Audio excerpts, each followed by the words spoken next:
Action. So we're filming with the iPhone now. You're getting a little bit up. So, Minerva, we are back!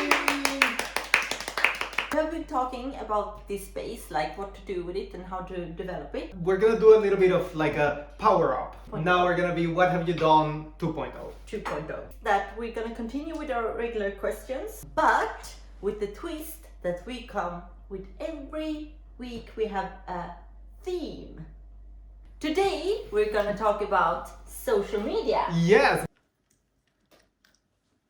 'Cause you're amazing, just the way. Oh, this is my boyfriend. You cannot find him in any social media because he's asocial like that. No. Tell me, what have you done this week? What have I done? Well, hell yes, I've been on social media. That's true. I've been thinking a lot of reflecting on what I want to get out from my social media and what I get out from others that I follow. But other than social media, of course, like we live our life through social media a lot. Like, is it too forced? Is it? It feels very forced. Minerva, did you know that 3.8 billion people use social media? Oh my! Oh my! This week, me and my boyfriend, we had the idea to visit one museum per day for a whole week. And then we also went to spas and so on. But every single place where we have been to, of course, we have been posting things on social media. Or I have been, I don't say we, but in that case, I have been posting things on social media. Because that's what's interesting in your case, that your boyfriend don't have social media. That's actually true. It's like, I mean, social media, even when you're doing things that are not connected necessarily to it, it becomes part of your experience the whole time. Yeah. For some reason, which is what we're going to try to talk about today. Why are we even on social media and why is social media doing the things that we do every day? We can take it actually even now. What do you get out from social media? I would like to say an aesthetical input. Aesthetical input. Yeah, I mean, I just think that a very important side of aesthetics is the visual side also, and I think it fills a void that you might not be having at any moment, because of course it's not that you are, for example, at a museum or a concert or any other place at all given points, or even watching an interesting thing on TV or something, while social media can actually fill that gap. So it's precisely like that you can just look at things that you find aesthetically pleasant. So you consider like social media more like of what you're getting, but why do you post? I think it's also a way of giving a little bit, I personally think of a little bit more visibility in the sense of like, I mean, I post a lot of queer gay stuff. So even if it is just a matter of a daily life in a gay couple, but I do think that it's an important thing in my view also to just throw out these daily things on a normal life that could contribute. I don't even know if it would contribute to anyone, but at least that would contribute in the normalization of LGBTQ lifestyles. I take that as one of the most important things, which is the reason why you can find in my Instagram, for example, a lot of coupley things. For me, like when I think about what the social media gives to me, like if I think what I post and what I put out there, I'm giving just like a controlled image of myself. Yeah, okay, but that's very interesting. Like this picture, I think I look awesome. This is who I Yes. want to be. It's like my alter ego in a way. Now talking about Instagram, because I don't use any other social media. That's an interesting question also. I have Instagram and I have Facebook. I also only have Instagram Yeah. and Facebook. I think our generation, because we're similar age, Yeah. we're exactly that Instagram. Ah. We're too young for Facebook to really appreciate it, Uh, but we're too old for TikTok. and Snapchat. Is Snapchat even a thing? Yeah. I don't know. Okay, if we take the next question. What have you seen this week? I got an Instagram crush. I was just seeing the hashtag queer. Oh, you follow hashtag queer. Yeah. I also follow hashtag Yeah, queer. it's nice. Yes. It's very cozy. It is cozy. Ah. You know when you just find a face that you really like. Yes. I'm really intrigued by this person. That doesn't happen that often for me. It was like I stalked their Instagram and everything and got really fascinated and wondered how they are as a person and stuff like that. Now you mentioned about Instagram crushes, which is a very common thing. I would say like a lot of people even post like, oh, about like something about their Instagram crush, or like I have seen people posting like polls on Instagram saying like, am I your Instagram crush? Yes, no. But then the question there is like, is it okay to have an Instagram crush? Yeah. Especially if you're in a relationship. But what can you do? But that's the thing. Like, but does it count as like? I mean, I wouldn't take contact with them and say, hey, how you doing? Precisely because what you were saying on this whole portraying in social media, it always shows, you try to show your best side also. So of course everybody trying to put on their best side out there. Well, what you're trying to do is pretty much to get people to like you also. I think what I have seen, if I take a look at it, it's a different kind of social media emerging, which is OnlyFans.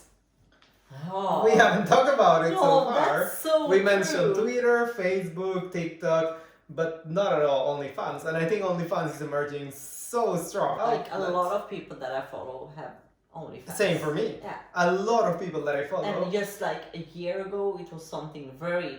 Exactly. I would even say for some people, exactly, I would maybe even frown upon. Yeah. In the sense like, you don't do that online. But I think it's becoming a little bit of normalized that it's okay to do that online. I actually think it's a very interesting thing that is happening, and we will see how that changes. I mean, I'm still not sure. I'm not saying that the OnlyFans appearance is necessarily a good thing or a bad thing. No. Like, I don't have anything in front of me to say how that is going to be. Yeah. I just really think it's a very interesting thing that is happening. It is because it's still so happening in so short time. It feels like the explosion Exactly. of it. What have you heard? I've heard something that is not related to social media, but I think it's gonna affect social media. Nice. Which is, I've heard that in Sweden, we're actually extending the restrictions of COVID-19. So until the 3rd of May, I think there is not gonna be any... But that's not surprising. It is not surprising, no. But it means that there's not going to be any big events, there's not going to be more than 8 people, companies going around. And I think that's happening all over the world right now. So they're extending restrictions. And I've heard several times people saying, literally, this is something I've heard even today when we were at a spa. And I heard people saying like, oh, the summer is going to be so amazing and so on. I think there's this general idea that the summer is going to be very nice, which it still can be. But it's gonna be, I believe, still a very different summer. And I think coming back to social media, I think a lot of people are finding through social media the way to interact with others also, which is something that we have been doing for a long time, but I don't think to the extent that is happening right now. Like, I think what we are seeing right now with social media is something that is gonna stay. A lot of the things that have been turning into online things, I think they're gonna stay there. What have you heard this week? Dag Tolstoy, Swedish. I think he was in Farmen once. Jaha. Anyway, he does these humor clips, and I think many of them are really funny. You should check them out. And then they have this Corona breakup song. Corona breakup song. Yes, that he collaborated with some called Sommarkatt 1. Vi ska göra slut, måste komma loss. Jag träffade honom på klubben, trodde han var den rätta för mig. Han var pilot, skulle ta mig runt. First of all, just fun. But they are also, I think they are both straight, and they are pretending to be gay in this series. And it's a humorous thing. In a funny way or in a That's weird the thing. way? They are not making the fun thing about them being gay itself. They're not. I don't think they are doing it in a disrespectful way. I'm probably gonna cut this way. Because I don't want to be like overanalyzing this kind of stuff either. But you can also. I don't think there's any problem with overanalyzing small stuff. No. That's what I have done my whole life in university. Yeah. So that's what you have heard. That's so what we I both heard something about the pandemic. Yeah. Yay! Now it's your favorite question. What have you read? Whoa! I'm actually gonna talk about only one Instagram story that I read this week. One person that I follow on Instagram. This was something in the light of everybody's always telling you that what you see in social media is fake, so that you should be aware that what you see is not real. On the other hand, that's what they said, what everybody's trying to do is to portray themselves how they want to be. And that is not less real than what you would experience otherwise. To me, it really rang a bell also when it says like what you see on Instagram or on, I would say generally in social media also, that of course everybody's trying to portray the best part of themselves and the way in which they would like to be perceived, the sort of aesthetics that they would like to see related to themselves. Everybody would like to portray themselves in relation to the things that they like. But does that make social media fake? I mean, how many other fake things that we encounter? I mean, I would even say like everything that you see, like, I mean, you watch TV, of course it's not real. Yeah, exactly. You watch a movie, of course it's not real. You walk in the streets, of course everybody in the streets is also trying to portray themselves. So of course, as you mentioned before, I mean, social media, of course, it's, you said social media is a control way to portray yourself. That's absolutely true, of course. You control the way in which you put yourself out there. But does that make it less real? I'm actually not sure. Social medias are actually just, you should look at them not of their whole life being portrayed, but like highlights of it. Exactly. Because that's what it is. But I actually also think that everybody understands that. When I post like whatever I post on social media, I don't expect everybody to believe that I am in a spa every day. Or that I enjoy like a luxurious life. No, it's just like the highlights of what I have done that day. What have you read? Lycka till med resten av livet by Isabel Boltenstern. It's an ex-sport journalist Okay. in Sweden. She got exhausted. She got utmattad, burned out. She was also saying that, because you know how we like to blame everything on internet, like when internet came, oh, what about the children, and oh my god, our children being exposed, and oh, the cyberbullying is like really harsh, and the pedophiles are like can target their like victims and so on. It's always the people behind internet that is the problem, not the internet itself. That's just a tool. But what do you mean by the people behind? Or what does she mean by it's the the people behind? pedophiles that is pedophiles.